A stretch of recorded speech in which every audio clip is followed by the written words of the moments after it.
Hi, I'm Patrick McLennan with a roundup of next week's unmissable soap plots. First, we're in Wolford. Minty gets himself all hot and bothered when he visits Sam Mitchell in prison.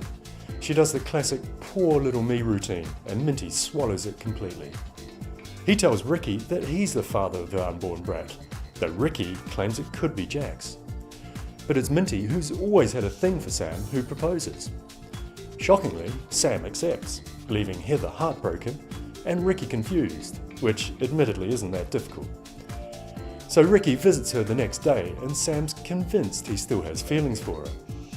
Later, Minty turns up with an engagement ring, but the hard-faced minx tells him that she was only joking. Just as Minty's left with a bad taste in his mouth, Heather decides to make him feel better by kissing him. This has a magical effect, and by the week's end, Minty wants to set up home with her and baby George. Ah, bless. The Beals isn't such a happy home though. Zaza lets slip that Lucy terminated her baby. One revelation too far for Jane, who after the initial shock of learning the lie, decides that she's going to dispense cold, calculated revenge. Next, we're on the cobblestones. If Becky really wanted a baby, you'd think she could manage to keep it zipped for 5 minutes. Sadly for Steve, that's an impossible ask. While waiting for the adoption panel meeting, she heads outside for a sneaky fag and whines about the long, drawn-out process of adopting. Only thing is, the woman she moans to is on the panel. When Joan brings up her smoking, Becky reverts to type and snaps back at her. But this isn't why they're turned down. Dawn reveals that a bad reference from Becky's sister scuppered their chances. So meanness is genetic. This introduces Kylie to the street, and the only point of similarity with the Aussie songbird is the name.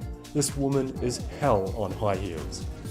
But the sisters eventually manage to make up and head to the Rovers, where Kylie immediately proceeds to get into a catfight with Michelle over Kieran. Meanwhile, Claire finds herself in a tight spot, so she enlists Sophie and Sian to babysit the twins and Simon when she has to pop out. Trouble is, Addie falls ill and is rushed to hospital, where a fractured skull is diagnosed. Child Protection soon want a word with Dev and Sunita. Finally, we're in the Dales. Kane finding a conscience is like Katie Price finding subtlety. It's shocking, but it could happen. And this week it does when the guilt-ridden Dingle visits Ryan. Ryan begs him to find out who framed him, though Charity tells Kane to keep quiet about the blackmail. But Maisie, upset at her ex murdering her dad, goes through her phone deleting her photos, until she finds one of Ryan wearing the chain after the murder.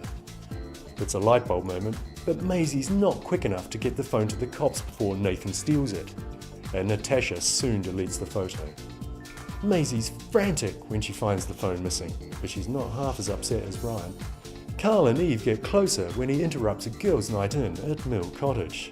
The pair soon get a chance to snog in the corner, but when Carl later snubs her, it seems it was a passing thing. Eve, however, knows it's not.